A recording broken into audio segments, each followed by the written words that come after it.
Dans cet épisode, je vais te parler de pourquoi est-ce que la plupart des gens qui détestent la Chine vont continuer à la détester jusqu'à la fin de leur jour.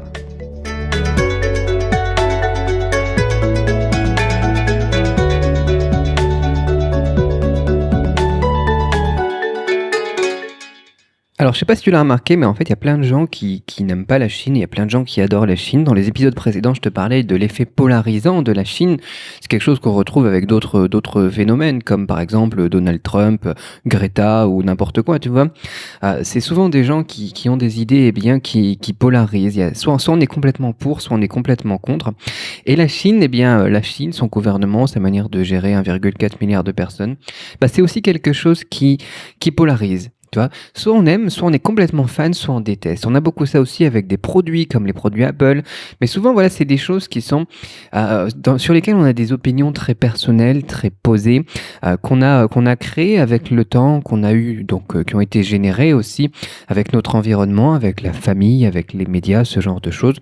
Mais c'est souvent quelque chose qui est très personnel, comme par exemple, c'est le grand méchant, ou bien alors c'est notre vie en dépend. On a beaucoup ça aussi dans la religion, ce genre de choses.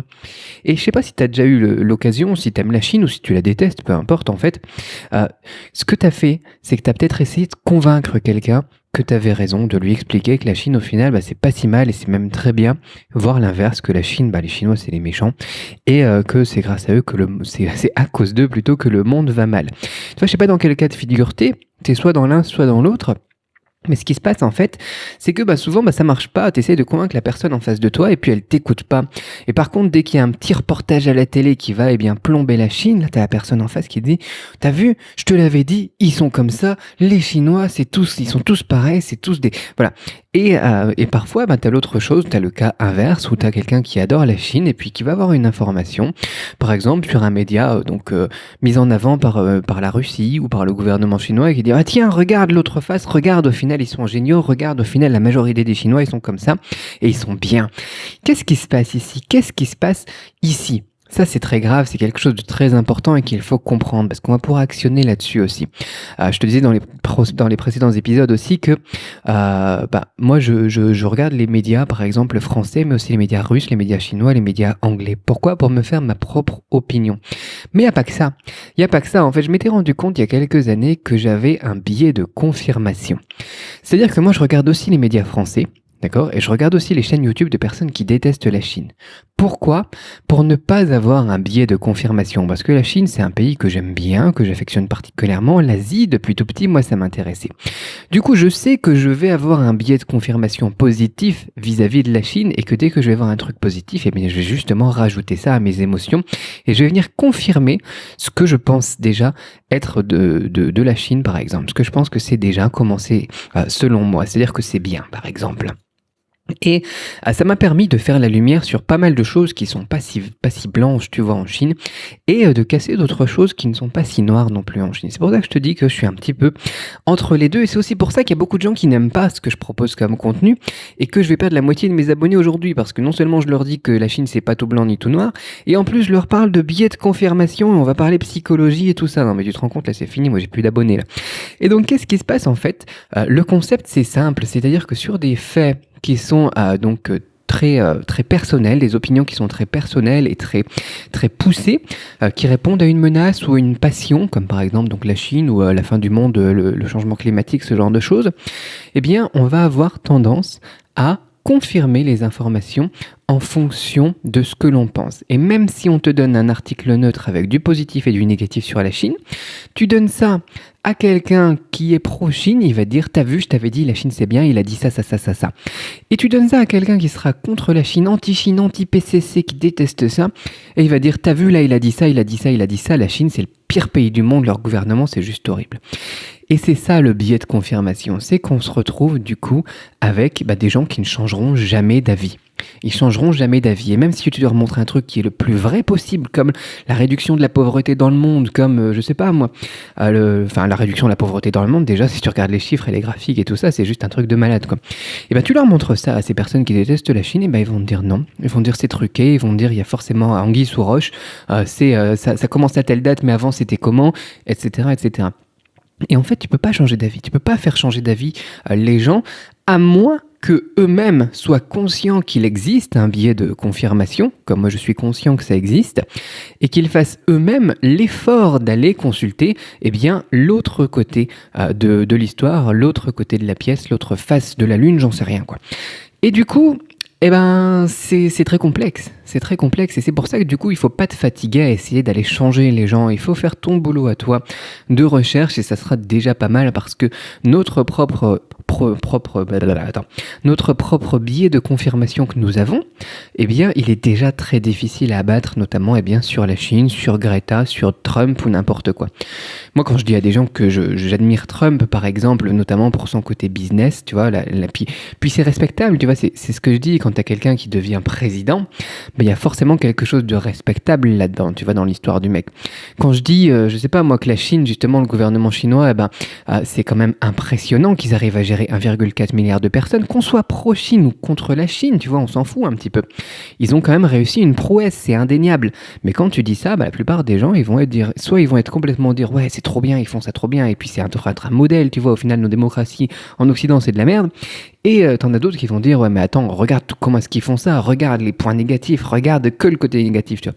Ils restent pas sur l'idée, justement, externe, la grande image de big picture, comme ils disent en anglais, de se dire, effectivement, il y a quelque chose, qu'on peut observer de loin, se poser les questions, comment est-ce qu'ils en sont arrivés là, ce genre de choses, tu vois, comme quand je parlais des Chinois au Cambodge, et s'arrêter là. Ils n'y arrivent pas, c'est pas possible si tu sais pas que tu as un biais de confirmation. Donc voilà, je voulais vraiment insister dans cet épisode sur le biais de confirmation. J'ai oublié de mettre la musique de fond quand je parle, alors je vais t'en mettre une maintenant, comme ça, j'aurais pas complètement raté mon épisode, mais c'est pas grave. Et puis, non mais je sais parce que je suis vraiment motivé par cet épisode, tu vois, je te le fais. Il est quoi ? Il est 10h du soir, tu vois, je suis à Pattaya, dans l'espèce de bureau aménagé que j'ai mis dans une pièce de ma maison. Et je me dis, j'ai cette idée-là, il faut vraiment que j'en parle parce qu'au final, c'est très très important. Et c'est très parlant, notamment avec la Chine et avec d'autres éléments qu'on a au niveau de la géopolitique. Les gens, ils sont fous pour défendre leurs opinions qui ont été créées. Ils deviennent aveugles aux informations. Et par ce biais de confirmation, même quand ils vont aller rechercher d'autres informations, quand ils vont faire une recherche Google sur une thématique ou l'autre, ils vont aller sur des sources qui vont confirmer leurs opinions.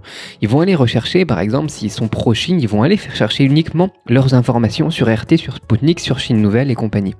Et s'ils sont contre Chine, ils vont se renseigner uniquement via les reportages de France 2, M6, je sais pas quoi, et autres journaux français, l'AFP, ce genre de choses qui sont très pro-vision occidentale. Et c'est malheureux.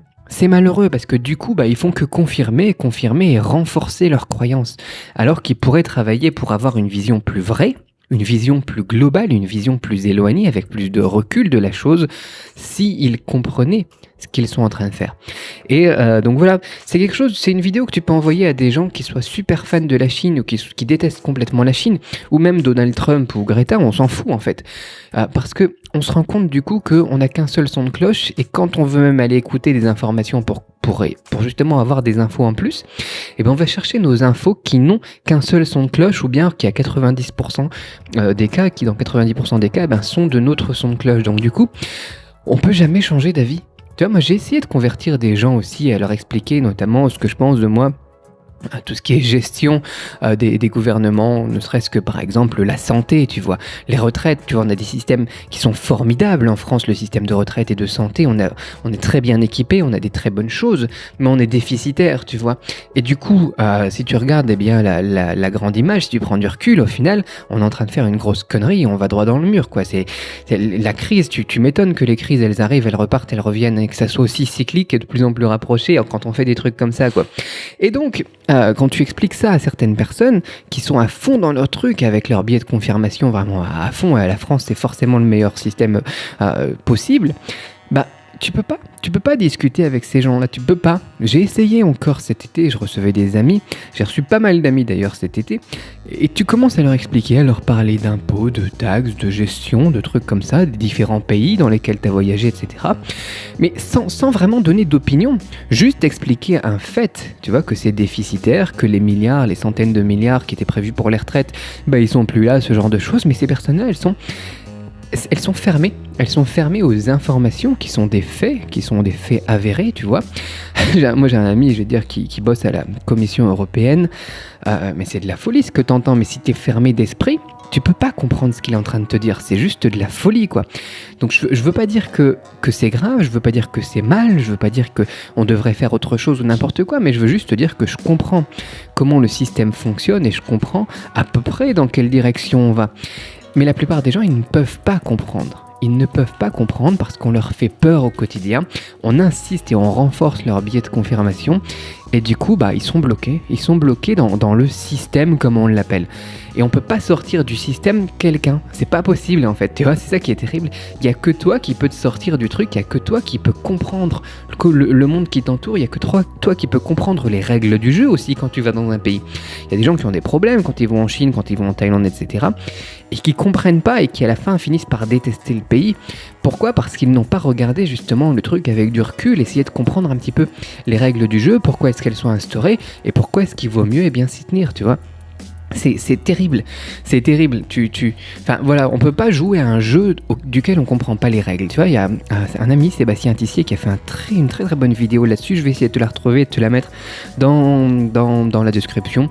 Donc sur YouTube, SoundCloud et compagnie.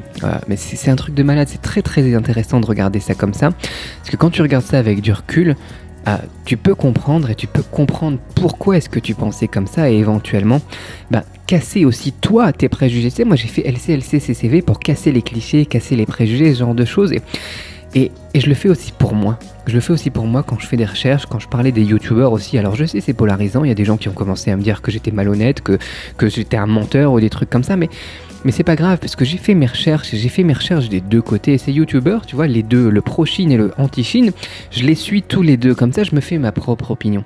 Mais la plupart des gens, ils vont pas faire ça. La plupart des gens, ils vont soit suivre l'un, soit suivre l'autre. Parce qu'il y en a un qui colle à leur vision, et il y en a un qui colle pas. Voilà, donc ça c'était mon petit podcast du jour, un petit peu foutoir. J'avais oublié la musique au début, ça me déçoit un petit peu, mais c'est pas grave, je vais te le balancer comme ça parce que c'est une thématique qui me tenait fort à cœur. De toute façon, je suppose qu'il n'y a plus personne qui m'écoute à 12 minutes 11 avec tout ce que j'ai raconté et puis les billets de confirmation justement que les gens ont, plus le fait de parler de cette thématique qui est un petit peu complexe. Je suppose que je vous ai perdu. Si je vous ai pas perdu, laissez-moi un commentaire en dessous. Laissez-moi un commentaire et dites-moi ce que vous en avez pensé. Si vous avez aimé ce podcast, si vous avez aimé ça, eh bien abonnez-vous à la chaîne et laissez-moi un petit commentaire pour me dire ok, effectivement c'est comme ça et même moi justement je vis comme ça, ou bien alors non, franchement non, c'est vrai que là je suis pas d'accord avec toi, et expliquer, développer un petit peu. Pas juste me dire c'est nul ton truc et puis c'est ça, ouais. dites-moi des choses de manière constructive. Voilà, et si vous voulez aller plus loin sur la découverte de la Chine, de la culture chinoise telle qu'elle est vraiment, moi ce que je vous recommande vraiment c'est de vous inscrire à mes contacts privés, vous avez le lien dans la description là aussi. J'insiste lourdement à chaque fois, mais c'est là que je balance mes plus grosses informations, c'est là aussi où je parle sans m'auto-censurer, parce que parfois je sais qu'il y a des choses que j'ai envie de dire, que je pense personnellement, que j'évite de dire, tu vois. Là j'essaie de donner des faits, de donner des choses qui sont prises avec du recul justement, et il m'arrive parfois de donner un petit peu plus mon opinion par email, et pareil pour mes meilleures méthodes pour apprendre le chinois, pour les meilleures choses aussi que je vis au quotidien au niveau de la culture chinoise, et puis pour être les premiers à tout avoir. De toute façon, quand j'ai une idée ou quand j'ai quelque chose, que ça soit la culture chinoise ou l'apprentissage du chinois, j'envoie ça uniquement par mail. Donc si vous n'êtes pas abonné à mes contacts privés, vous ratez quelque chose, franchement, vous n'allez pas mourir, ça va pas être la fin du monde et ça va pas sauver la planète de vous abonner à mes emails, mais franchement pour moi ça compte beaucoup. Voilà, dites-moi ce que vous en pensez, dites-moi quel genre de médias vous consommez, dites-moi ce que vous pensez de la Chine, est-ce que vous adorez, est-ce que vous détestez, ou est-ce que comme moi par exemple, c'est un petit peu plus nuancé. Moi personnellement j'en ai parlé aussi, mais je n'aime pas trop le système de santé qui pour moi est trop business en Chine, je n'aime pas trop le système éducatif en Chine, ce genre de choses, donc je dis du positif et du négatif, tu vois. Dites-moi vous, votre opinion, abonnez-vous à la chaîne si ce n'est pas déjà fait, et n'oubliez pas les contacts privés dans la description. Aujourd'hui, on va être en dessous des 15 minutes. C'est fantastique, je m'arrête ici.